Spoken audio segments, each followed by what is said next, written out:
নূহ আলাইহিস সালাতু ওয়াস সালামের ঘটনা বর্ণনা করতে গিয়ে আব্দুল্লাহ বিন আব্বাস রাদিয়াল্লাহু তাআলা আনহু বলেন যে আদম আলাইহিস সালাতু ওয়াস সালামের পরে 10 প্রজন্ম তাওহীদের উপর ছিল, হকের উপর ছিল, 10 প্রজন্ম। এবং এক এক প্রজন্ম যদি 1000 বছর করে ধরা হয় আনুমানিক গড়, যেমনটা আদম আলাইহিস সালাতু ওয়াস সালামের বয়স এবং যেমনটা নূহ আলাইহিস সালাতু ওয়াস সালামের বয়স, তাহলে আদম আলাইহিস সালাতু ওয়াস সালামের আনুমানিক 10,000 বছর পর নূহ আলাইহিস সালাতু ওয়াস সালামের আগমন। তো আদম আলাইহিস সালাতু ওয়াস সালামের পরে 10 প্রজন্ম হকের তাওহীদের উপর ছিল। গুনাহ অন্যগুলো করেছে কিন্তু শিরক করেনি। 10 প্রজন্ম পর প্রথম মানুষ শিরকের সাথে পরিচিত হয়। কিভাবে শিরকের সাথে পরিচিত হয় এটাও আল্লাহ কোরআন মাজিদে তুলে ধরেছেন। কেমনে নূহ আলাইহিস সালামের কওম শিরকে লিপ্ত হলো। প্রথমে কিছু খুব আল্লাহওয়ালা পরহেজগার তাকওয়াবান মানুষ, তাদের মৃত্যুর পর মানুষ চিন্তা করলো যে এদের যদি আমরা স্মৃতি সংরক্ষণ করতে পারি তাহলে আমাদের অন্তরেও আল্লাহর তাকওয়া, আল্লাহর ভীতি কাজ করবে। এরা তো অনেক আল্লাহওয়ালা মানুষ ছিল, তো চলো এদের স্মৃতি সংরক্ষণ করি। তাহলে প্রথমে ভালো চিন্তা নিয়েই মূলত শিরক আর বেদাত ঢোকে। আল্লাহ কোরআনে এইভাবেই তুলে ধরেছে। তো তারা এরকম কিছু আল্লাহওয়ালা পরহেজগার মানুষের ভাস্কর্য তৈরি করলো, পূজা করার জন্য নয়, ওইটার পূজা করবে এই জন্য নয়, ওইটাকে দেখে স্মরণ করবে, আরে এই মানুষটা এত ভালো ছিল, তাহলে আমিও একটু ভালো হই। এই অবস্থার উপর কয়েক শত অথবা কয়েক হাজার বছর পার হয়েছে। কয়েক শত কয়েক হাজার বছর পর শয়তান পরবর্তী প্রজন্মের মাথায় দিয়ে দিয়েছে, আরে এই যে মূর্তিগুলো তোমরা দেখছো, তোমাদের বাপ দাদারা এগুলোর পূজা করত, এগুলোর মাধ্যমে তোমরা আল্লাহর নৈকট্য অর্জন করতে পারবে।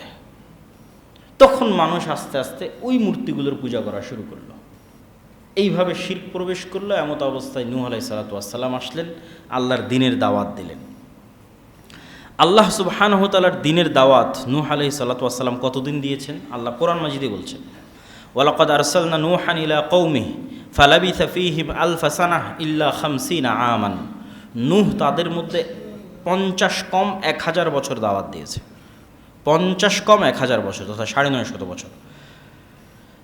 এবং নূহ আলাইহিস সালাতু ওয়াস সালাম যখন তাদেরকে বারবার আল্লাহর আযাব এবং আল্লাহর গজবের সতর্কতা দিত যে তোমরা শিরক ছাড়ো না হলে আল্লাহর আযাব আসবে, শিরক ছাড়ো না হলে আল্লাহর গজব আসবে। তো একই কথা একটা এলাকার মানুষ 900 বছর শুনেছে। মনে করেন বেরায়েতের মানুষকে একই কথা আমি 900 বছর থেকে বলতেছি, এই বেরায়েতের মানুষ তোমরা এটা ছাড়ো না হলে আল্লাহর গজব আসবে, আযাব আসবে। তখন বেরায়েতের মানুষ বিরক্ত হয়ে বলতেছে, মানে নূহ আলাইহিস সালাতু ওয়াস সালামের কওম বিরক্ত হয়ে বলতেছে যে ইয়া নূহ কদ জাদালতানা ফাআকসারতা জিদালানা। এই তোমার আযাব আর গজবের কথা শুনতে শুনতে আমাদের কান পচে গেছে, কত আর। ফাতিনা বিমা তাইদুনা, তোমার ওই গজবই দেখতে চাই, নিয়ে আসো, কোথায় তোমার সেই গজব। ফাতিনা বিমা তাইদুনা, যে আযাব আর গজবের ভয় তুমি আমাদেরকে 950 বছর থেকে দেখাচ্ছ, আমরা তোমাকে ফাইনালি জানিয়ে দিলাম আমরা এবার ওই আযাব এবং গজবই দেখতে চাই। ইন কুনতা মিনাস সাদিকিন, যদি তুমি সত্যবাদী হও, নিয়ে আসো তোমার সেই আযাব এবং গজব। এটাই হলো আল্লাহর ন্যায় প্রতিষ্ঠা যে একটা চিহ্ন, যে তারাই নিজে থেকে বলতেছে যে আমরা সে আযাব এবং গজব দেখতে চাই। তো নূহ আলাইহিস সালাতু ওয়াস সালামের দোয়া আল্লাহ সুবহানাহু ওয়া তাআলা কোরআন মাজিদের অন্য আর কিছু আয়াতে তুলে ধরেছেন যে আল্লাহ নূহ আলাইহিস সালাতু ওয়াস সালাম আল্লাহর কাছে খুব ভয়াবহ দোয়া করেছেন, যে লা তাযার ফিল আরদি কাফিরিনা দাইয়ারা, যে আল্লাহ একটা কাফেরও যেন পৃথিবীতে বেঁচে না থাকে, অবশিষ্ট না থাকে, এইভাবে ভয়ঙ্কর আপনি আযাব এদের উপর দেন। তারপরে আল্লাহ সুবহানাহু ওয়া তাআলা নূহ আলাইহিস সালাতু ওয়াস সালামকে কি আদেশ দিলেন? ওয়াসনাইল ফুলকা বিআয়ুনিনা ওয়া ওয়াহয়িনা। আল্লাহ নূহ আলাইহিস সালামকে শিখিয়ে দিলেন কিভাবে নৌকা বানাতে হবে। হয়তো পৃথিবীর প্রথম সমুদ্র সভ্যতা অথবা নৌকার সভ্যতা নূহ আলাইহিস সালাতু ওয়াস সালামের হাত দিয়ে তৈরি হচ্ছে, আল্লাহু আ'লাম, আল্লাহ ভালো জানে। ওয়াসনাউল ফুলকা ওয়া কুল্লামা মাররা আলাইহি মালাউ মিন কওমিহি সাখিরু মিন। যতবারই নূহ আলাইহিস সালাতু ওয়াস সালামের কওম এই নৌকা বানানো অবস্থায় আর পাশ দিয়ে অতিক্রম করত, ততবারই তারা ঠাট্টা করতো নূহ আলাইহিস সালাতু ওয়াস সালামের।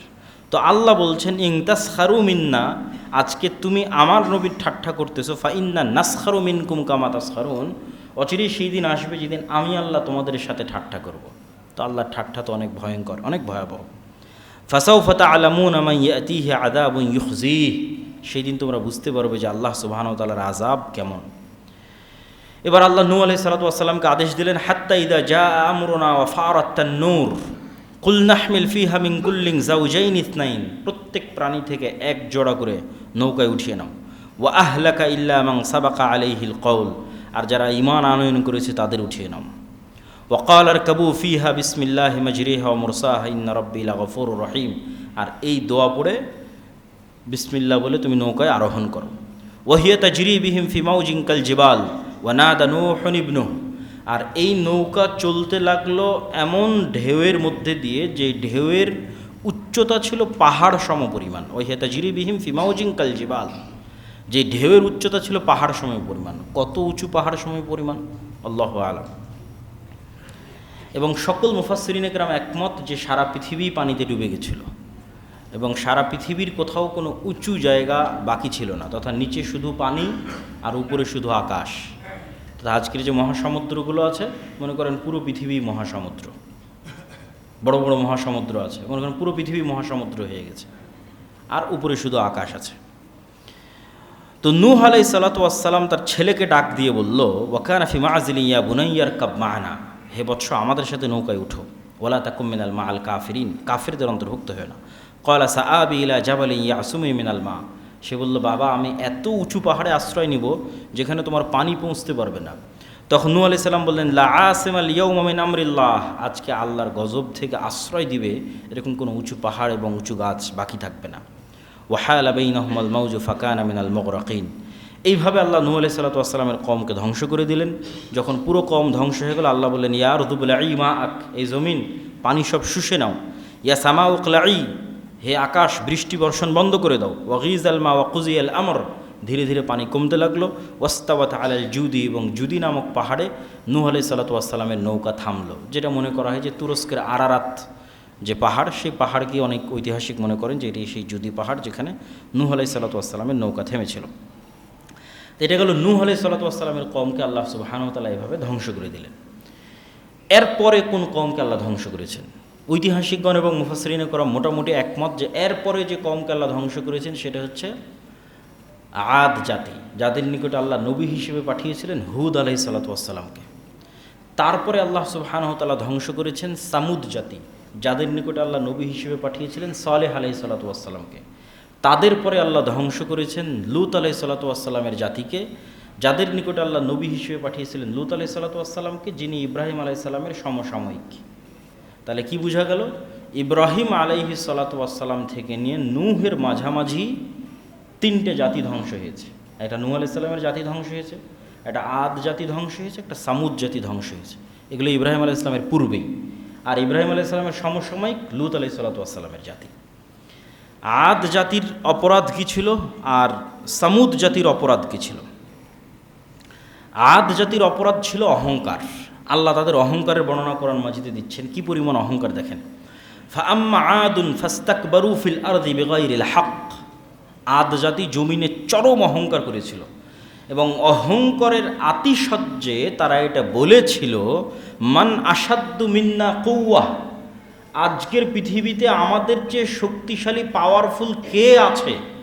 কে আছে এমন যে আমাদের চেয়ে শক্তিশালী পাওয়ারফুল? আল্লাহ তাদের কথা কোরআনে নকল করছেন যে তাদের শক্তি, সামর্থ্য, জ্ঞান, বিজ্ঞান, সভ্যতা, টেকনোলজি এত উঁচু লেভেলে পৌঁছে গেছিল যে তারা ওপেন চ্যালেঞ্জ ঘোষণা করেছিল, পৃথিবীতে আমাদের চেয়ে শক্তিশালী কে আছে?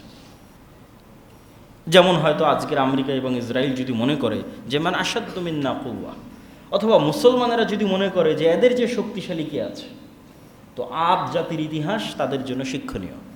কি শিক্ষণীয়? আল্লাহ আদ জাতির এই কথার উত্তর নিজেই কোরআন মাজিদে দিচ্ছেন। পরের অংশে আল্লাহই বলছেন এদের এই কথার উত্তর, আওয়ালাম ইয়ারাউ আন্নাল্লাহাল্লাযী খালাকাহুম হুয়া আশাদ্দু মিনহুম কুওয়া, তারা কি জানে না যে তারা যতই শক্তিশালী হোক তাদের সৃষ্টি কে করেছে? বলেন, কে সৃষ্টি করেছে তাদেরকে? আল্লাহ। তাহলে আদ জাতি যতই শক্তিশালী হোক শিক্ষা, জ্ঞান, সভ্যতা, প্রযুক্তিতে, এই লেভেলটা অতিক্রম করতে পারবে না যে ওরা সৃষ্টিজীব আর আল্লাহ সৃষ্টিকর্তা। এই লেভেলটা তো ভাঙতে পারবে না, ওইটা আল্লাহ কোরআন মাজিদে বলতেছে। তাহলে ও যতই শক্তিশালী হোক 100% ওর সৃষ্টিকর্তা ওর চেয়ে শক্তিশালী, যে ওকে সৃষ্টি করেছে। কেন এই লেভেল তো ভাঙতে পারতেছে না। তাহলে এই লেভেলটা কিয়ামত পর্যন্ত পার্মানেন্ট, এই মানদণ্ডটা। সেটা আজকের আমেরিকা ইসরায়েল হোক বা আরও এর চেয়ে শক্তিশালী সভ্যতা আসুক, সে কি অতিক্রম করতে পারতেছে না। আল্লাহ বলছেন আন্নাল্লাযী খালাকাহুম, আমি আল্লাহ যদি ওদের সৃষ্টিকর্তা হয়ে থাকি তাহলে তো আমি ওদের চেয়ে বেশি শক্তিশালী। কেন? আমি তাদের সৃষ্টিকর্তা। হুয়া আশাদ্দু মিনহুম কুওয়া, আল্লাহ তাদের চেয়ে অনেক বেশি শক্তিশালী। ওয়া কানু বিআয়াতিনা ইয়াজহাদুন, কিন্তু তারা আমার আয়াতকে অস্বীকার করেছে। তো হুদ আলাইহিস সালাতু ওয়াস সালাম তাদের নিকটে দাওয়াত নিয়ে গেছিলেন এবং তাদেরকে আল্লাহর আনুগত্য করার আদেশ দিয়েছিলেন। যখন তারা অস্বীকার করলো তখন তাদেরকে আল্লাহ যে আযাব এবং যে গজব দিলেন, সে আযাব এবং গজব কী ছিল? আদ সম্প্রদায়কে আল্লাহ কী আযাব দিলেন? আল্লাহ এক আয়াতে বলছেন ফাআরসালনা আলাইহিম রিহান সরসরা, আমি ভয়ঙ্কর ঠান্ডা, শীতল এবং অতি তীব্র গতিতে চলমান বাতাস, একই সাথে দুটো গুণ, খুবই গতিসম্পন্ন আর দুই খুবই শীতল, বরফ শীতল এবং খুবই গতিসম্পন্ন। আর এক আয়াতে আল্লাহ সুবহানাহু ওয়া তাআলা বলেছেন ওয়াম্মা আদুন ফাউহলিকু বিরিহিন সরসরিন আতিয়া, আমি ভয়ঙ্কর শক্তিশালী হিম শীতল ঝড়ের মাধ্যমে তাদের ধ্বংস করেছি। এই রকম হিমশীতল ঝড়ো বাতাস কতদিন তাদের উপর চলেছে? সাখারা হা আলাইহিম সাবা আলায়ালিউ ওয়া সামানিয়াতা আইয়াম, 7 দিন 7 রাত 8 দিন এই ঝড়ো বাতাস আমি তাদের উপর চালিয়েছি। ফাতারাল কওমা ফিহা সারআ কাআন্নাহুম আজাজ নাখলিন খাবিয়া, একটা খেজুর গাছ গোড়া থেকে কেটে ফেলে দিলে যেভাবে খেজুর গাছটা পড়ে থাকে, তাদের পুরো সভ্যতা, পুরো দেশ, পুরো নগরী, সকল মানুষের অবস্থা ছিল এরকম। এইরকম ভয়ঙ্কর ঝড়ো বাতাস আমি তাদের উপর পাঠিয়েছিলাম। অনেক মুফাসসিরিন ইকরাম লিখেছে যে বাতাসের তীব্রতা এমন ছিল যে আসলেই আল্লাহ যে উদাহরণ দিয়েছেন ওই রকমই ঘটেছে। মানে এই পুরো বিল্ডিং যেই দিক দিয়ে বাতাসের তীব্রতা গেছে, করাতের মতো কেটে গেছে। মানুষের শরীরের মধ্যে দিয়ে ঢুকে গেছে তো মানুষের শরীর কেটে গেছে, বাড়ি ঘরের উপর দিয়ে চলে গেছে তো ওইটা কেটে গেছে। আল্লাহ যে উদাহরণটা, এক্সাম্পলটা দিয়েছেন যে কাটা খেজুর গাছের ন্যায় তারা পড়েছিল। তো এটাকে অনেক মুফাসসিরিন ইকরাম বাস্তব অর্থে ধরেছেন যে গতির, বাতাসের গতির তীব্রতা এটা সংঘটিত হয়েছে। তাহলে আদ জাতিকে আল্লাহ সুবহানাহু ওয়া তাআলা এইভাবে ধ্বংস করলেন। এরপরে কোন জাতিকে আল্লাহ ধ্বংস করেছেন? সামুদ জাতি। আচ্ছা, আদ জাতি কোথায় বসবাস করত? ঐতিহাসিকগণ এবং বর্তমান প্রত্নতাত্ত্বিক গবেষণা অনুযায়ী বেশিরভাগ মতামত এটাই যে ওমান এবং ইয়েমেনের যে অঞ্চল, হাজরামাউত এবং সানআ, এই অঞ্চলে তথা সৌদি আরবের দক্ষিণ অঞ্চলের যে সমুদ্র, এই সমুদ্রের সাথে লাগানো যে দুইটা দেশ ইয়ামান এবং ওমান, এই অঞ্চলে আদ জাতি বসবাস করত এবং তাদের কিছু অবশিষ্টাংশ অথবা বাঁচা কিছু প্রত্নতাত্ত্বিক সভ্যতা এখনও নাকি সেখানে পাওয়া গেছে। এই ধরনের কথাগুলো নিশ্চিত করে বলা কঠিন যে আসলে এক্সাক্ট তারা কোথায় বসবাস করত, কিন্তু তারপরেও যেহেতু আলোচনা বোঝার সুবিধার্থে বলা দরকার তাই বলতেছি। আর নূহ আলাইহিস সালাতু ওয়াস সালামের কওম কোথায় বসবাস করত? ইরাকে বেশিরভাগ। আর নূহ আলাইহিস সালামের কওমের পরে আসলাম আদ জাতি, এরা বসবাস করত ওমান এবং ইয়েমেনে। এখন আসছি কাদের আলোচনায়? সামুদ জাতি। এবং আমাদের আলোচনা আমরা সময়ের ধারাবাহিকতায় সাজিয়েছি যে কে আগে ধ্বংস হয়েছে, কে পরে ধ্বংস হয়েছে। ওই ধারাবাহিকতার সাথে আমরা সময়টা বুঝতে পারবো আর লোকেশনও বুঝতে পারবো। সামুদ জাতি কোথায় বসবাস করত? সামুদ জাতি বসবাস করত বর্তমান সৌদি আরবের উত্তর দিকে মিশর সীমান্তবর্তী একটা অঞ্চল আছে যেটা মাদাইন সালেহ নামে পরিচিত। এখন ওখানে তারা পর্যটন এরিয়া তৈরি করেছে, আল উলা, বিশাল পর্যটন এরিয়া তৈরি করেছে। এই অঞ্চলগুলোকে সামনে রেখে, যে অঞ্চলগুলোতে আল্লাহ অভিশপ্ত জাতিদের ধ্বংস করে দিয়েছিলেন, যে অঞ্চলে রাসূল সাল্লাল্লাহু আলাইহি ওয়াসাল্লাম তাবুকের যুদ্ধের জন্য গেছিলেন, সেটা সামুদ জাতির অঞ্চল। তো সামুদ জাতিকে আল্লাহ সুবহানাহু ওয়া তাআলা কীভাবে ধ্বংস করলেন? ওয়াইলা সামুদ আখাহুম সালেহ, সামুদ জাতির নিকটে পাঠিয়েছিলাম সালেহকে নবী হিসেবে। ক্বালা ইয়া কওমি ইবুদুল্লাহ মা লাকুম মিন ইলাহিন গায়রু, হে আমার জাতি, আল্লাহর ইবাদত করো, আল্লাহ ব্যতীত অন্য কারো আনুগত্য করিও না। আর আমি আল্লাহর পক্ষ থেকে তোমাদের জন্য একটা নিদর্শন নিয়ে এসেছি। ঘটনা হচ্ছে যখন সালেহ আলাইহিস সালাতু ওয়াস সালাম তাদেরকে দাওয়াত দেওয়া শুরু করলেন, তখন তারা সালেহ আলাইহিস সালাতু ওয়াস সালামের কাছে দেখতে চাইল যে তুমি যে নবী তার প্রমাণে তুমি কিছু হাজির করো। তো আল্লাহর মূলনীতি হচ্ছে যখনই কোনো স্পষ্ট প্রমাণ আল্লাহ দিয়ে দেন তখন গজব অবশ্যম্ভাবী যদি অস্বীকার করে। স্পষ্ট প্রমাণ আসার পর গজব অবশ্যম্ভাবী যদি অস্বীকার করে। এই জন্য সাধারণত নবী রাসূলদের কাছে স্পষ্ট প্রমাণ চাইতে হয় না, তাদের দাওয়াতের উপরই ঈমান আনতে হয়, যেটা উম্মতে মুহাম্মাদি করেছে। যেটা উম্মতে মোহাম্মদ সাল্লাল্লাহু আলাইহি ওয়াসাল্লামের দাওয়াতে ঈমান আনয়ন করেছে, এটাই হওয়া উচিত। কিন্তু যখন আপনি নবীকে বলবেন আপনি কিছু করে দেখান, আপনি যে নবী, তখন যদি নবী কিছু করে দেখায় আর আপনি যদি তারপরও অস্বীকার করেন, তাহলে গজব 100% কনফার্ম। তো যখন তারা বলল যে আপনি কিছু আলামত দেখান, তারা অনেক চ্যালেঞ্জ মোবাহলা অনেক কিছু করার মাধ্যমে সালেহ আলাইহিস সালাতু ওয়াস সালাম একদম শূন্য থেকে, কোনো বর্ণনায় পাথরের মধ্যে থেকে, কোনো বর্ণনায় মাটি ফেড়ে, কোনো বর্ণনায় পাহাড় থেকে, তথা একদম নতুন, মানে কোনো কিছুর সন্তান হিসেবে নয়, একটা উটনি উপস্থিত করলেন। মানে কারো পেট থেকে জন্ম নেওয়া উটনি নয়, আল্লাহ সুবহানাহু ওয়া তাআলা তাকে নিদর্শন হিসেবে উটনি দিলেন। এবং এই উটনির জন্য বিধান দেওয়া হলো যে শর্ত হচ্ছে উটনি বের হবে, আর এই উটনির জন্য বিধান হচ্ছে যেই কুয়ায় তোমাদের পশু প্রাণী পানি পান করে ওই কুয়া একদিন এই উটনির জন্য খালি থাকবে। কেন আল্লাহর নিদর্শনের এই উটনি প্রচুর পরিমাণে পানি পান করত। তাহলে যে একদিন তোমাদের পশু প্রাণী কুয়া থেকে পানি পাবে না, ওই একদিন তাদের ব্যবস্থা কি হবে? ওই একদিন আল্লাহর উটনি এত বেশি পরিমাণে দুধ দিবে যে গোটা এলাকা, গোটা গ্রাম, গোটা শহর ওই এক উটনির দুধ খেয়ে শেষ করতে পারবে না। এবং বাস্তবে তাই হলো। কিন্তু এই যে ছোট্ট অজুহাত, আল্লাহর নেয়ামতের মধ্যেও মানুষ যখন অজুহাত খোঁজে তখন ধ্বংস অবশ্যম্ভাবী। এইটাই একটা অজুহাতের রাস্তা তারা বের করলো, যে আমরা 7 দিনই আমাদের পশু প্রাণীকে পানি খাওয়াতে চাই, অথচ কোনো সমস্যা ছিল না। কেন যে একদিন তাদের পশু প্রাণী পানি খেতে পারতো না, ওই একদিন আল্লাহ দুধের ব্যবস্থা করে রেখেছিলেন। কিন্তু যখন মানুষ অহংকারী হয়, তখন নেয়ামত পাওয়ার পরেও, আল্লাহর নিদর্শন দেখার পরেও অজুহাত খোঁজে। তখন তারা অজুহাত দাঁড় করালো 7 দিনই আমাদের পশু প্রাণীদের পানির ব্যবস্থা করে দিতে হবে। তো শুআয়ব আলাইহিস সালাতু ওয়াস সালাম, সালেহ আলাইহিস সালাতু ওয়াস সালাম যখন এতে রাজি হলেন না, তখন তারা সিদ্ধান্ত নিল যে এই উটনিকে তারা হত্যা করবে অথবা মারবে। তখন সালেহ আলাইহিস সালাতু ওয়াস সালাম তাদেরকে নিষেধ করলেন যে তোমরা আল্লাহর এই উটনির যদি ক্ষতি করো তাহলে আযাব এবং গজব অবশ্যম্ভাবী। তখন তারা ওই একই চ্যালেঞ্জ গ্রহণ করলো। সেই চ্যালেঞ্জের বর্ণনা আল্লাহ কোরআন মাজিদের আয়াতেই ভাবে দিচ্ছেন, ফাআকারুন নাকাহ, তারা উটনির হত্যা করলো অথবা উটনির পা কেটে নিল। ওয়া আতাও আন আমরি রব্বিহিম, এবং আল্লাহর আদেশ অমান্য করলো। এবং উটনিকে হত্যা করে অথবা উটনির পা কেটে সালেহ আলাইহিস সালামকে বলল, ইয়া সালেহ ইতিনা বিমা তাইদুনা, তুমি যে এতদিন বলতে যে এই উটনির ক্ষতি করলে নাকি আল্লাহর আযাব আসবে, এই যে না তোমার উটনিকে হত্যা করে দিয়েছি, এবার আল্লাহর আযাব কোথায় দেখাও, ইন কুনতা মিনাল মুরসালিন, যদি তুমি সত্যিই নবী হও। তাহলে নূহ আলাইহিস সালাতু ওয়াস সালামের কওম যেভাবে নূহ আলাইহিস সালাতু ওয়াস সালামকে বলল তুমি এতদিন যে আযাবের ভয় দেখাতে ওটা দেখাও, সালেহ আলাইহিস সালাতু ওয়াস সালামের কওমও একই অপরাধ লিপ্ত হলো। এটি আল্লাহর ন্যায়পরায়ণতা, মানে শাস্তি ওদের উপর আসা অবশ্যম্ভাবী হয়ে গেছে। আল্লাহ জালেম নন, ন্যায় প্রতিষ্ঠা করতে এখন শাস্তি দিতে হবে। নিদর্শন দেখার পরও অমান্য করেছে এবং চ্যালেঞ্জ দিচ্ছে পাল্টা, কোথায় সে আযাব দেখাও। তখন কি হলো? 3 দিন সালেহ আলাইহিস সালাতু ওয়াস সালাম বললেন 3 দিনের মধ্যে আল্লাহর গজব এবং আযাব আসবে।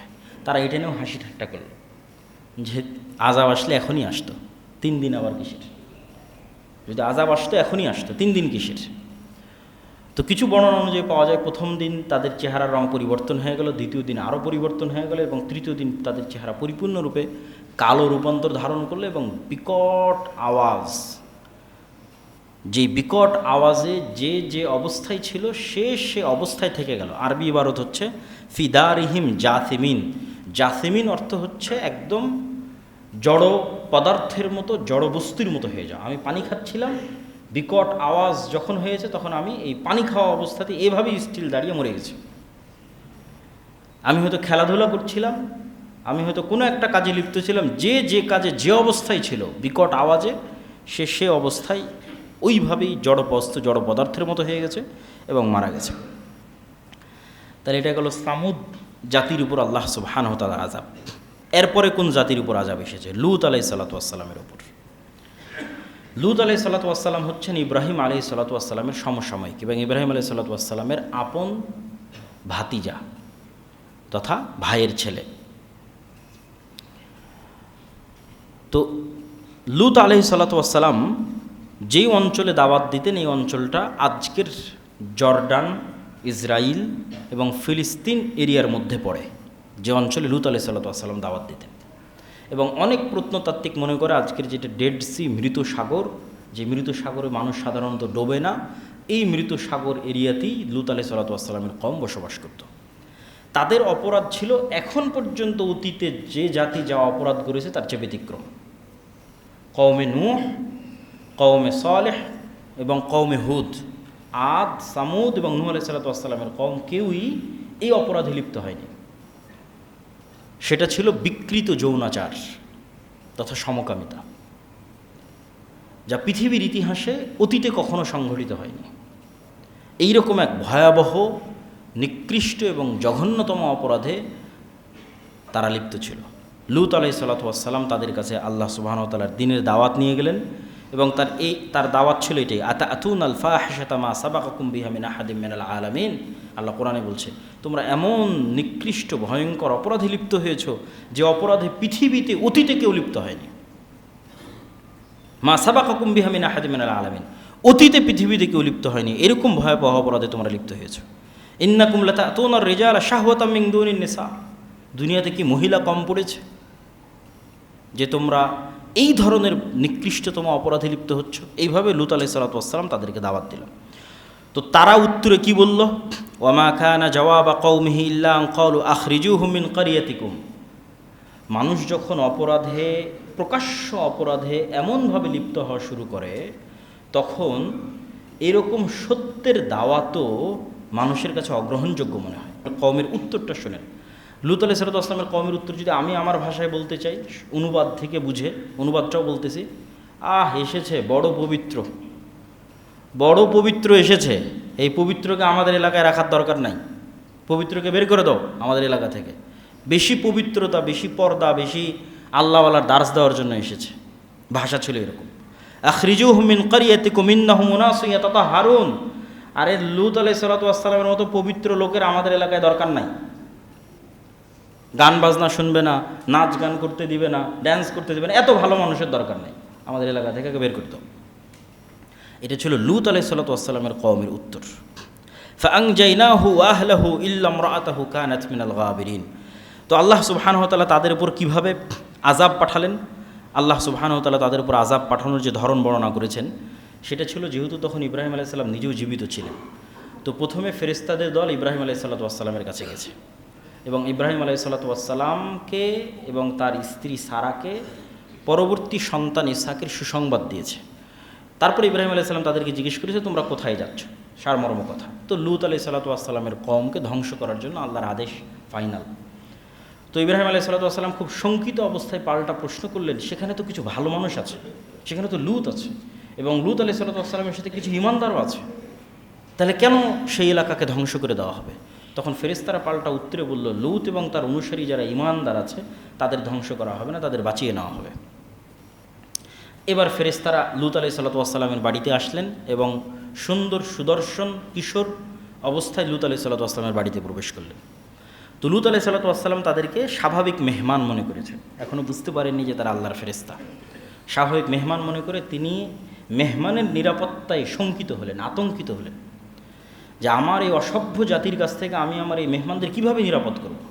ফলত তিনি চাইলেন না কেউই এই সংবাদ জানুক এলাকার মানুষজন যে লূত আলাইহিস সালামের বাড়িতে তারা আছে। কিন্তু লূত আলাইহিস সালামের স্ত্রী এই গোপন তথ্য এলাকার মানুষকে জানিয়ে দেয়। তখন এলাকার মানুষ লূত আলাইহিস সালামের নিকটে আসে এবং লূত আলাইহিস সালামের সাথে তাদের যে কথোপকথন, এই কথোপকথনের ভাষা হচ্ছে, ওয়াজাআহু কওমুহু ইউহরাউনা ইলাইহি ওয়া মিন ক্বাবলু কানু ইয়ামালুনা সাইয়্যাত ক্বালা ইয়া কওমি হাউলাই বানাতি হুন্না আতহারু লাকুম। তারা এসে লূত আলাইহিস সালামকে বলল, এদেরকে আমাদের হাতে উঠিয়ে দাও।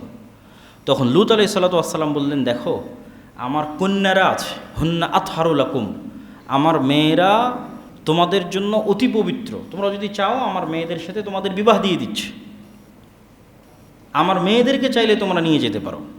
ফাত্তাকুল্লাহ, আল্লাহকে ভয় করো। ওয়ালা তুখজুনি ফি যাইফি, এরা আমার মেহমান, আমার মেহমানদের সামনে আমাকে অপমান করিও না। আলাইসা মিনকুম রাজুলুর রশিদ, তোমাদের মধ্যে কি একটাও ভালো মানুষ নাই, একজনও সভ্য চিন্তার মানুষ নাই যে আমার মেহমানের সামনে আমাকে অপমান করবে? ক্বালু লাকাদ আলিমতা মা লানা ফি বানাতিকা মিন হাক্কিন ওয়া ইন্না লাতা'লামু মা নুরিদ। বলছে তোমার এগুলো উপদেশ বাণী শোনার আমার টাইম নাই, তুমি জানো আমরা কি চাই। তখন অত্যন্ত আফসোসের সাথে লূত আলাইহিস সালাতু ওয়াস সালাম বলেন, লাউ আন্না লি বিকুম কুওয়া আও আবি ইলা রুকনিন শাদীদ। ইশ, যদি আজকে আমার ক্ষমতা থাকতো আমার মেহমানদেরকে বাঁচানোর জন্য, অথবা আজকে যদি আমি কোনো শক্তিশালী ব্যক্তি এই অঞ্চলে থাকতো যে আমার পক্ষে সাপোর্ট দিবে এবং তার সহযোগিতা নিয়ে যদি আজকে আমি আমার মেহমানদের বাঁচাতে পারতাম। এরকম একটা আফসোস বাণী উচ্চারণ করলেন। যখন লূত আলাইহিস সালাতু ওয়াস সালাম এই আফসোস উচ্চারণ করলেন, তখন এবার ফেরেশতারা বলল, ইন্না রুসুল রাব্বিক লা ইয়াসিলু ইলাইক। হে লূত, আপনি ভয় পেয়েন না, আমরা আল্লাহর পক্ষ থেকে পাঠানো ফেরেশতা, তারা আমাদের কোনো ক্ষতি করতে পারবে না। ফা আসরি বি আহলিক বিকিতিম মিনাল লাইল। আপনি রাতের অন্ধকারে আপনি এবং আপনার সাথে যারা ঈমানদার আছে এই শহর ছেড়ে পালিয়ে যান। ওয়ালা ইয়ালতাফিত মিনকুম আহাদ। এবং আপনাদের কেউ যেন পিছন ফিরে না তাকায়, কেউ আর আপনার স্ত্রী সে যাবে না, কেননা ইন্নাহু মুসিবুহা মা আসাবাহুম। সে ওই একই শাস্তির অন্তর্ভুক্ত হবে যেই শাস্তি এলাকার মানুষ পাবে। ইন্না মাউইদুহুম সুবহ। আর এই শহর ধ্বংস হয়ে যাবে সকাল হতে হতে। আলাইসা সুবহু বিকরিব। আর সকাল অতি নিকটে, অতএব দ্রুত এখান থেকে পালিয়ে যান। ফালাম্মা জা আমরুনা জাআলনা আলিয়াহা সাফিলাহা ওয়া আমতারনা আলাইহিম হিজারাতাম মিন সিজ্জিলিম মামদুদ। এবার এই জাতিকে আর এক ভিন্ন স্টাইলে আল্লাহ ধ্বংস করলেন। সেটা কি? পুরো শহরকে উপরে উঠিয়ে উল্টিয়ে ফেলা হলো। কোরআনের আয়াত, জাআলনা আলিয়াহা সাফিলাহা, শহরের উপর অংশকে নিচু করে দিলাম আর নিচুর অংশকে উপরে করে দিলাম, মানে পুরো উল্টিয়ে দিলাম। পুরো শহরকে আকাশে উঠিয়ে উল্টিয়ে দেওয়া হয়েছে। ওয়ামতারনা আলাইহিম হিজারাতাম মিন সিজ্জিলিম মামদুদ। এবং আকাশ থেকে আগুনের পাথর বৃষ্টি বর্ষণ করা হয়েছে। এইভাবে আল্লাহ সুবহানাহু ওয়া তাআলা লূত আলাইহিস সালাতু ওয়াস সালামের কওমকে ধ্বংস করে দিলেন। এবার শুআয়ব আলাইহিস সালাতু ওয়াস সালামের কওম। এবং শুআয়ব আলাইহিস সালাতু ওয়াস সালামের কওমের প্রতি তার কি দাওয়াত ছিল? এতক্ষণ আগের 2-3টা আমরা শুনলাম বেশিরভাগ ছিল শিরক। মধ্যের এখন যেটা শুনলাম সেটা ছিল অবৈধ যৌনাচার আর বিকৃত যৌনাচার। আর এখন যেটা শুনতেছি সেটা হচ্ছে মানুষের হক নষ্ট করা। শুআয়ব আলাইহিস সালাতু ওয়াস সালামের কওম মানুষের হক নষ্ট করত, ওজনে কম দিত, মিথ্যা বলতো, ধোঁকা দিত। এমনকি এমনও বর্ণনা এসেছে যে গ্রামে যদি বাহির থেকে কোনো মেহমান আসতো তাহলে সেই মেহমানের সাথে তারা এমনভাবে ঠাট্টা করত যে সবাই মিলে মেহমানের কাছে টাকা দিত আর দোকানদারকে বলে দিত এর কাছে যেন কেউ জিনিস বিক্রি না করে। ফলে মেহমান ঠিকই টাকা পেত কিন্তু কোনো দোকান থেকে কিছু ক্রয় করতে পারত না। তখন আবার সেই টাকাগুলো তাকে দেখা যাচ্ছে ফেরত দিয়ে চলে যেত, ফেলে দিয়ে চলে যেতে হতো। তাহলে মানুষের সাথে অন্যায় রিলেটেড গজবে শুআয়ব আলাইহিস সালাতু ওয়াস সালামের কওম ধ্বংস হয়ে গেছে। মানুষের সাথে মিথ্যা, ধোঁকা, প্রতারণা, এগুলোই শুআয়ব আলাইহিস সালাতু ওয়াস সালামের বর্ণনার মধ্যে আছে। যেহেতু সময় অতি সংক্ষিপ্ত এই জন্য আমি সংক্ষিপ্ত আকারে বলতেছি। তো শুআয়ব আলাইহিস সালাতু ওয়াস সালামের কওম কোন গজবে আল্লাহ সুবহানাহু ওয়া তাআলা তাদের ধ্বংস করে দিয়েছেন? ভূমিকম্প। এবং কিছু বর্ণনা এসেছে যে ভূমিকম্পের ধরনটা এরকম ছিল যে প্রচণ্ড গরম তাদের উপর শুরু হলো ভূমিকম্প আসার পূর্বে, এবং এই গরমে তারা হাঁসফাঁস করতেছিল, বাঁচার কোনো রাস্তা ছিল না। ঠিক এরকম সময় একখণ্ড মেঘ দেখা দিল, যেই মেঘের মধ্যে গিয়ে সবাই আশ্রয় নেওয়ার চেষ্টা করলো একটু ঠান্ডা আবহাওয়া পাওয়ার জন্য, একটু শীতল ছায়া পাওয়ার জন্য।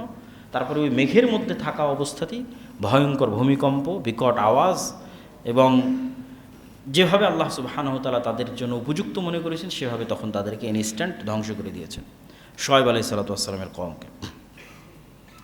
তাহলে ধারাবাহিক সিরিয়ালে শুআয়ব আলাইহিস সালাতু ওয়াস সালামের পরে এবার আসবে ফেরাউন। এবং ফেরাউনের ঘটনা মোটামুটি আমাদের সবারই জানা, যে ফেরাউনকে আল্লাহ সুবহানাহু ওয়া তাআলা কীভাবে ধ্বংস করেছেন। পানিতে ডুবিয়ে অত্যন্ত চরম অসহায়ত্বের মাধ্যমে আল্লাহ ফেরাউনকে ধ্বংস করেছেন। আর ফেরাউনের ধ্বংসের পূর্বে মূসা আলাইহিস সালাতু ওয়াস সালামের মাধ্যমে অসংখ্য আয়াত, নিদর্শন ফেরাউন দেখেছে। পিঁপড়া, পোকামাকড়, রক্ত, ব্যাং, এরকম 10 থেকে 12 রকমের বিপদ ফেরাউনের কওমের উপর এসেছিল। এবং এই 10-12 রকমের বিপদের প্রত্যেকবারই তারা মূসা আলাইহিস সালামের কাছে গিয়ে আল্লাহর কাছে দোয়া করিয়ে নিয়ে বেঁচেছে। তারপরে যখন আবার মুক্তি পেয়েছে আবার অবাধ্য হয়েছে। তাহলে ফাইনাল আযাব এবং গজব দেওয়ার আগে আল্লাহ অনেক নিদর্শন ফেরাউন এবং তার সৈন্য সামন্তকে দেখিয়েছেন, যাতে ফেরাউনের উপর আযাবটা কি হয়, হক হয়, ন্যায় হয়। কোনো নিয়ামত দেখাতে আল্লাহ সুবহানাহু ওয়া তাআলা বাকি রাখেননি। মূসা আলাইহিস সালামের লাঠি তো আছে, মূসা আলাইহিস সালামের হাতের যে উজ্জ্বলতা সেটা তো আছে, এটা ছাড়াও 12 রকমের নিদর্শন আল্লাহ তাকে দেখিয়েছে। যেমন রক্তের আযাব যখন আসলো তখন খেতে বসলে রক্ত, পানিতে রক্ত, বিছানায় রক্ত, রাস্তায় রক্ত, সব জায়গায় রক্ত। তখন মুসা আলাইহিস সালাতু ওয়াস সালামের কাছে গিয়ে আল্লাহর কাছে ক্ষমা চেয়ে ভালো হয়ে যাব, ঠিক হয়ে যাব, এই বিপদ উঠিয়ে নাও। বিপদ উঠে গেল, আবার অস্বীকার করলো। এরকম 12টা নিদর্শন দেখার পরেও যখন ফেরাউন ঠিক হয়নি, তখন আল্লাহ সুবহানাহু ওয়া তাআলা তাকে ফাইনালি সমুদ্রে ডুবিয়ে মেরেছেন। এবং ফেরাউনের সমসাময়িক আরেকজনের কথা আল্লাহ সুবহানাহু ওয়া তাআলা কোরআন মাজিদে বলেছেন, তার নাম হচ্ছে কারুন। এবং একক ব্যক্তি হিসেবে কাউকে ধ্বংস করা, আজকের বিষয়ের মধ্যে আছে প্রাপ্ত ব্যক্তি ও জাতি। একক ব্যক্তি হিসেবে কাউকে ধ্বংস করার মধ্যে কোরআনে একজনের কথাই আছে, কারুন। বাকি সব জাতিগতভাবে ধ্বংস। সামুদ জাতি, আদ জাতি, নূহ আলাইহিস সালামের জাতি, লূত আলাইহিস সালামের জাতি, ফেরাউনের জাতি, পুরো জাতি হিসেবে ধ্বংস। ব্যক্তি হিসেবে শুধু একজনের ধ্বংসের বর্ণনা আছে, সেটা হচ্ছে কারুন, যে তার সম্পদের দাম্ভিকতায় অহংকারী হয়ে উঠেছিল, সম্পদের অহংকারে অহংকারী হয়ে উঠেছিল। তাকে আল্লাহ তার সকল সম্পদ সহ মাটিতে ধসিয়ে দিয়েছে। এবং মিশরে অনেক ঐতিহাসিকের মতামত অনুযায়ী একটা লোকেশন নিয়ে যাওয়া হয়, দেখানো হয় যে জায়গায় কারুন তার সকল সম্পদ সহ মাটিতে ধসে গেছিল। তো এটা ছিল কারুনকে ধ্বংস করার আল্লাহ সুবহানাহু ওয়া তাআলার ধরন বা স্টাইল। এবার যেই বানু ইসরাইল মুসা আলাইহিস সালাতু ওয়াস সালামের মাধ্যমে ফেরাউনের কবল থেকে মুক্তি পেল, এই বানু ইসরাইলের ওপরেও আল্লাহ সুবহানাহু ওয়া তাআলা তাদেরই অবাধ্যতার কারণে অনেক আযাব এবং গজব দিয়েছেন। তার দুই একটা আযাব এবং গজব আমরা তুলে ধরি সংক্ষিপ্ত করে। একটা হচ্ছে শনিবারের বিধানকে লঙ্ঘন করা। এই বানু ইসরাইলরা দাউদ আলাইহিস সালাতু ওয়াস সালামের সময়ে শনিবারের দিন দাউদ আলাইহিস সালাতু ওয়াস সালাম যখন জাবুর তেলাওয়াত করতেন, তার কণ্ঠস্বর খুব সুন্দর ছিল, পশু পাখি মাছেরা পর্যন্ত তার তেলাওয়াত শুনতে আসতো। ওই সুযোগে তারা মাছ শিকার করত। আল্লাহ নিষেধ করলেন যে না, তোমরা মাছ শিকার করিও না। তারা কৌশল অবলম্বন করে মাছগুলোকে ঘিরে রাখতো, রবিবারের দিন শিকার করত। এই অপরাধে আল্লাহ সুবহানাহু ওয়া তাআলা তাদেরকে বানরে পরিণত করে দিলেন। তাহলে এবারের আযাবের ধরনটা আরও ভিন্ন। সেটা কি? চেহারার বিকৃতি। তারা বানরে পরিণত হয়ে গেল। এবং মানুষের ডিএনএর সাথে পৃথিবীর আর অন্য দুটো প্রাণীর ডিএনএ সবচেয়ে বেশি মিলে, একটা বানর আর একটা হচ্ছে শুকুর। ফলত আমরা যেমন সামান্য কোডিং চেঞ্জ করলেই ফাংশন চেঞ্জ হয়ে যায়, ওয়েবসাইটের সামনের যে আউটলুকটা আছে সেটা চেঞ্জ হয়ে যায় সামান্য কোডিং চেঞ্জ করলেই। তো এটা মানুষের কাছে যেমন ইজি, আল্লাহ সুবহানাহু ওয়া তাআলার কাছে মানুষকে আর দ্বিতীয় কোনো প্রাণীতে পরিণত করার ক্ষেত্রে সামান্য ডিএনএতে পরিবর্তন করে দিলেই মানুষকে বানর আর শুকুর বানানো 1 সেকেন্ডের ব্যাপার। কারণ 98% ডিএনএ বানরের সাথে শুকুরের সাথে মানুষের মিলে। তাহলে আর 1-2% মধ্যে যদি আল্লাহ পরিবর্তন করে দেয়, সকালবেলা মানুষ ঘুম থেকে উঠে দেখবে সে বানর হয়ে গেছে, সকালবেলা মানুষ ঘুম থেকে উঠে দেখবে সে শুকুর হয়ে গেছে। আর রাসূল সাল্লাল্লাহু আলাইহি ওয়াসাল্লাম বলেছেন, আমার উম্মতের একদল মানুষ বানর এবং শুকুরে পরিণত হবে। আচ্ছা, বানু ইসরাইলের আর এক দলকে আল্লাহ সুবহানাহু ওয়া তাআলা কীভাবে ধ্বংস করেছেন সেটা হচ্ছে, মুসা আলাইহিস সালাম যখন তুর পাহাড়ে গেলেন এবং তারা সামিরি নামে একজন লোক একটা বাছুর তৈরি করলো, যে বাছুর জাদুর মাধ্যমে এবং জিবরাইল আলাইহিস সালাতু ওয়াস সালামের পদচিহ্ন দিয়ে তৈরি হওয়ার কারণে আওয়াজ করত, হাম্বা হাম্বা করে আওয়াজ করত, মাটির তৈরি বাছুর আওয়াজ করত। ওই বাছুরের পূজা করতে লাগলো বানু ইসরাইল। মুসা আলাইহিস সালাতু ওয়াস সালাম এসে খেপে গেলেন। আল্লাহ বললেন, তোমাদের শাস্তি হচ্ছে যারা শিরক করেনি, তারা যারা শিরক করেছে ওদেরকে হত্যা করো। ভয়াবহ যে নিজের বাপ মা নিজের ভাই বোনকে নিজে হাতে হত্যা করো। যেহেতু তোমার বাপ শিরক করেছে, যেহেতু তোমার মা শিরক করেছে, তোমার ছেলে মেয়ে শিরক করেছে, যে শিরক করেনি সে তার আত্মীয় স্বজনের মধ্যে যারা শিরক করে তাদেরকে হত্যা করবে। এটা একটা আযাব ছিল আল্লাহর। আর একটা ছিল, যখন তাদেরকে জিহাদ করতে যাওয়ার জন্য বলা হলো, তারা বললো আমরা যাব না, তখন আল্লাহ তাদেরকে 40 বছর মরুভূমির মধ্যে উদ্ভ্রান্তের মতো ঘুরতে থাকার একটা আযাব আল্লাহ সুবহানাহু ওয়া তাআলা তাদেরকে দিয়েছিলেন। আর দুইবার তাদেরকে ভয়ঙ্করভাবে জেরুজালেম থেকে বের করে দেওয়া হয়েছে তাদের পাপের শাস্তির কারণে। হত্যা, শাস্তি, বিপদ সব মিলিয়ে দুইবার জেরুজালেম থেকে বের করে দেওয়া হয়েছে তাদের পাপের কারণে, নবীদেরকে হত্যা করার কারণে। তারা নবীদের হত্যা করত। সর্বশেষ যে জাতির ধ্বংসের কথা আল্লাহ সুবহানাহু ওয়া তাআলা কোরআন মাজিদে উল্লেখ করেছেন সেটা হচ্ছে আসহাবুল ফিল, আব্রাহা। যেটা মোটামুটি আমরা সবাই জানি যে ইয়ামানের একজন বাদশা ছিল আব্রাহা। সে কাবাঘরকে ধ্বংস করার উদ্দেশ্যে তার হাতির বাহিনী নিয়ে সফর শুরু করেছিল। যে বছর মুহাম্মদ সাল্লাল্লাহু আলাইহি সাল্লামের জন্ম হবে, এটা হচ্ছে সেই বছরের ঘটনা। আর আল্লাহ সুবহানাহু ওয়া তাআলা তাদেরকে ধ্বংস করলেন কি দিয়ে? তাদেরকে ধ্বংস করলেন আকাশে আবাবিল পাখি পাঠিয়ে, তাদের মুখের উপর থেকে পাথরের দানা নিক্ষেপ করে। তাহলে এখন পর্যন্ত যতগুলো জাতির আমরা ধ্বংসের ঘটনা দেখলাম, এই প্রত্যেকটা জাতির ধ্বংসের ঘটনা এতটুকু স্পষ্ট যে আল্লাহর ধ্বংসের ধরন ভিন্ন ছিল। তাহলে আমাদের উপর আযাব এবং গজবের ধরন কি? উম্মতে মুহাম্মাদের উপর আযাব গজবের ধরন কি? বন্যা দিয়ে আল্লাহ ধ্বংস করবে, ভূমিকম্প দিয়ে ধ্বংস করবে, বিকট আওয়াজ দিয়ে ধ্বংস করবে, মাটিতে ধসিয়ে ধ্বংস করবে, আবাবিল পাঠিয়ে ধ্বংস করবে, শহর উল্টিয়ে দিয়ে ধ্বংস করবে। তো এটার উত্তর হচ্ছে যে রাসূলুল্লাহ সাল্লাল্লাহু আলাইহি ওয়াসাল্লাম আল্লাহ সুবহানাহু তাআলার নিকটে দোয়ার মাধ্যমে উম্মতে মুহাম্মাদির যেটা সম্পূর্ণরূপে ধ্বংস, এই সম্পূর্ণরূপে ধ্বংস থেকে আল্লাহ সুবহানাহু ওয়া তাআলা উম্মতে মুহাম্মাদিকে মুক্ত করেছেন। কি সম্পূর্ণ ধ্বংস? কোনো ব্যাপক মহামারীর মাধ্যমে ধ্বংস হয়ে যাওয়া, বন্যার মাধ্যমে ধ্বংস হয়ে যাওয়া, ভূমিকম্পের মাধ্যমে ধ্বংস হয়ে যাওয়া, এক কথায় পরিপূর্ণরূপে ধ্বংস হয়ে যাওয়া, এটা থেকে মুক্ত করেছেন। তাহলে উম্মতে মুহাম্মাদির উপর আযাবের কোন দোয়াটা আল্লাহ সুবহানাহু ওয়া তাআলা মুহাম্মদ সাল্লাল্লাহু আলাইহি ওয়াসাল্লামের কবুল করেননি? সেটা হচ্ছে উম্মতে মুহাম্মাদির উপর অন্য জাতিকে চাপিয়ে দেওয়া হবে আর তারা তাদের উপর জুলুম করবে, অথবা উম্মতে মুহাম্মাদি পরস্পরের লড়াই করবে, মারামারি করবে, পরস্পরকে হত্যা করবে। এই আযাব কিয়ামত পর্যন্ত অব্যাহত থাকবে। আপনি যখনই দেখবেন যে মুসলমানেরা অন্য কারো দ্বারা মাজলুম, তখন বুঝতে হবে এটা আমাদের পাপের ফসল। নূহ আলাইহিস সালাতু ওয়াস সালামের মতো বন্যায় আমাদের ডুবিয়ে মারা হবে না। তাহলে আমাদের কিসে আমাদের আযাব, কোথায় আযাব আমরা দেখতে পাবো? যখন দেখবো আমাদের উপর অন্য জাতি চেপে গেছে, তখন আপনি বুঝবেন, সেটা রোহিঙ্গা হোক, সেটা ফিলিস্তিন হোক, সেটা বাংলাদেশ হোক, সেটা যেখানে হোক, সেটা বাগদাদে হালাকুখা চেঙ্গিস খানের আক্রমণ হোক, সেটা জেরুজালেমে ক্রুসেডারদের আক্রমণ হোক, যেখানে দেখবেন সেখানেই দেখবেন উম্মতে মুহাম্মাদির পদস্খলন, নৈতিক এবং চারিত্রিক অধপতনের শাস্তি হিসেবে বিধর্মীদেরকে আল্লাহ সুবহানাহু ওয়া তাআলা তাদের উপর চাপিয়ে দিবেন। আর এমনিতে আমাদের ব্যক্তিগত জীবনে দুটো অপরাধ এমন আছে যে দুটো অপরাধের আযাব এবং গজব সাথে সাথেই আসবে, জীবদ্দশাতেই আসবে। রাসূলুল্লাহ সাল্লাল্লাহু আলাইহি ওয়াসাল্লাম বলেন, কুল্লু যুনুবিন ইউআখিরুল্লাহু মিনহা মা শাআ ইলা ইয়াউমিল কিয়ামাহ। প্রত্যেক পাপের শাস্তি আল্লাহ কিয়ামত পর্যন্ত ঠেলে নিয়ে যান, যে এই পাপের শাস্তি কিয়ামতে দেওয়া হবে। তবে দুইটা পাপের শাস্তি আল্লাহ সুবহানাহু ওয়া তাআলা দুনিয়াতেই দেন ক্বাবলাল মাউত, মৃত্যুর পূর্বে মানুষকে। একটা কি? ইল্লাল বাগি, অবৈধ সম্পর্ক, জেনা, ব্যভিচার, ওয়া কাতিআতুর রাহিম, এবং আত্মীয়তার সম্পর্ক ছিন্ন। এই দুটো অপরাধের শাস্তি এখনও গজব হিসেবে, ব্যক্তিগত গজব হিসেবে মানুষ পেতে থাকবে।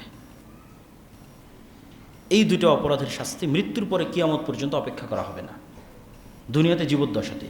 কেউ যদি বাপ মাকে অমান্য করে, বাপ মার সাথে খারাপ আচরণ করে, তাহলে এটার শাস্তি ও জীবদ্দশাতেই দেখতে পাবে। কেউ যদি অবৈধ সম্পর্ক, জেনা ব্যভিচারে লিপ্ত হয়, তাহলে এটার শাস্তি সে তার জীবনেই দেখতে পাবে, যে কীভাবে তার জীবনে এটার শাস্তি নেবে। কীভাবে আসবে আল্লাহ ভালো জানে, আল্লাহ সুবহানাহু ওয়া তাআলা ভালো জানে। কিন্তু এই দুটো অপরাধের শাস্তি আল্লাহ দুনিয়াতেই দিবেন। তো আমরা আমাদের এই সংক্ষিপ্ত আলোচনা থেকে এতটুকু শিক্ষা অবশ্যই গ্রহণ করতে পারি যে আল্লাহ সুবহানাহু ওয়া তাআলা মানুষকে আযাব এবং শাস্তি দিতে সক্ষম। অতীতের বিভিন্ন জাতিকে আল্লাহ সুবহানাহু ওয়া তাআলা আযাব এবং শাস্তি দিয়েছেন, বিভিন্ন কারণে দিয়েছেন। কি কারণগুলো দিয়েছেন সে কারণগুলো আমাদের অ্যানালাইসিস করতে হবে। ওই কারণগুলো যেন আমার মধ্যে না থাকে, তাহলে আমি অভিশপ্ত জাতির স্বভাব অবলম্বন করলাম। যেই কারণে আল্লাহ অতীতে মানুষকে ধ্বংস করে দিয়েছেন, ওই স্বভাব যদি আমার মধ্যে থাকে, তাহলে আমি অটোমেটিক ধ্বংসপ্রাপ্তদের রাস্তা অবলম্বন করলাম। তাহলে তো আর আল্লাহর দয়াপ্রাপ্ত নবীদের রাস্তা তো আর অবলম্বন করলাম না। তাহলে ধ্বংসপ্রাপ্ত জাতিদের কী কী অপরাধ ছিল সেটা থেকে আমাদের শিক্ষা নিতে হবে, এবং নবীরা যারা অতীতে চলে গেছেন তাদের কি ধরনের বৈশিষ্ট্য ছিল, আল্লাহ তাদের কি কি বৈশিষ্ট্যগুলো তাদের জাতির বিপরীতে তুলে ধরেছেন, সেই ভালো গুণগুলো আমাদের মধ্যে নিয়ে আসার চেষ্টা করতে হবে।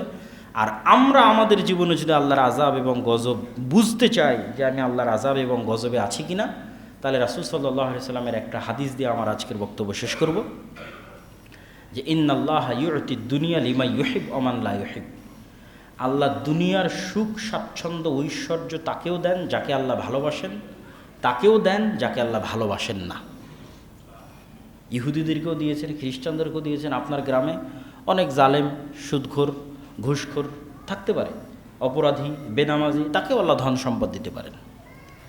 তাহলে কি দেখে বুঝবেন যে আপনি আল্লাহর আযাব এবং গজব প্রাপ্তের অন্তর্ভুক্ত হননি? পরের বাক্যে রাসূল সাল্লাল্লাহু আলাইহি ওয়াসাল্লাম বলছেন, আল্লাহ তার আনুগত্যের সুযোগ তাকেই দেন যাকে আল্লাহ ভালোবাসেন।